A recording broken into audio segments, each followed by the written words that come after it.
Imagine being able to talk with your computer, asking it questions and getting answers back. In Python, we do this using input and output. These two simple functions turn your programs from silent calculators into interactive conversations. Let's discover how print and input bring your code to life. Here is the big idea. Print is like speaking out loud to show information, while input is like asking a question and waiting for a reply. Think of print as writing on a whiteboard for everyone to see. It displays messages, numbers, or whatever you want to share. And input is like passing a note asking a question, then waiting patiently for someone to write back their answer. Let's start with print. The print function shows messages and values to the user. It's your way of communicating what's happening in your program. To use it, just write print with parentheses, and inside those parentheses, put what you want to display. For example, print quote hello, world quote shows that friendly greeting. Print 42 displays the number 42. You can even print calculations, like print 10 plus 5, which shows 15. Remember, print always needs parentheses and text strings need quotation marks around them. Now let's talk about input. The input function asks the user a question and waits for them to type their answer. When you use input, your program pauses and gives the user time to respond. For instance, name equals input quote what is your name? Quote asks for the user's name and stores their answer in the variable called name. Similarly, age equals input quote how old are you? Quote captures their age. And color equals input quote favorite color? Quote saves their favorite color. Notice how we store the answers in variables so we can use them later in our program. Here's something super important. Input always returns text, which programmers call a string. Even if someone types a number like 25, Python treats it as text. So if you want to do math with a number from input, you need to convert it first. Use int to convert to a whole number. For example, age equals input quote age, quote gets the text. Then age equals int of age converts it to a number. For decimal numbers, use float instead. Price equals input quote price, quote followed by price equals float of price converts the text to a decimal number you can use in calculations.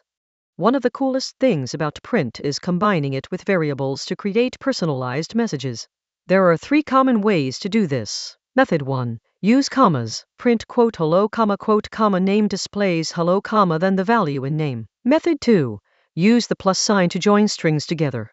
Print quote hello comma space quote plus name plus quote exclamation mark quote creates hello comma Alex exclamation mark. Method 3 is the modern way. F strings. Write print f quote hello comma open brace name close brace exclamation mark quote. The F before the quote tells Python to insert the variable's value right into the text. This is the cleanest and most readable approach.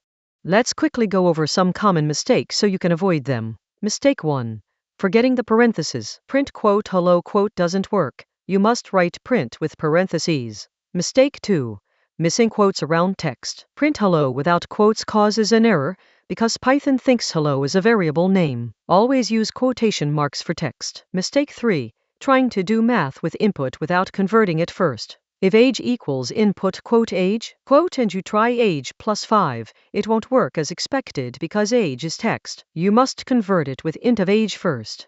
Let's recap what we've learned. Print shows output. It displays messages and values to the user, helping you communicate what's happening. Input gets input.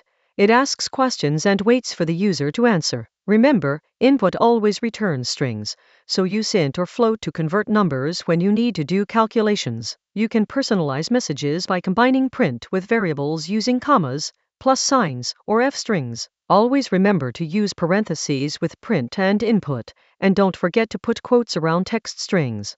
The amazing thing about input and output is that they make your programs interactive and fun. By practicing print and input, you're learning to create dynamic programs that respond to users in real time. These functions are absolutely everywhere in real-world Python, from simple calculators and quiz apps to automation scripts and even interactive AI programs. So start experimenting today. Build a program that asks for someone's name and greets them personally. Create a simple calculator that takes 2 numbers and shows their sum. The possibilities are endless, and every great programmer started exactly where you are now. Keep practicing, and soon you'll be building amazing interactive programs. You've got this.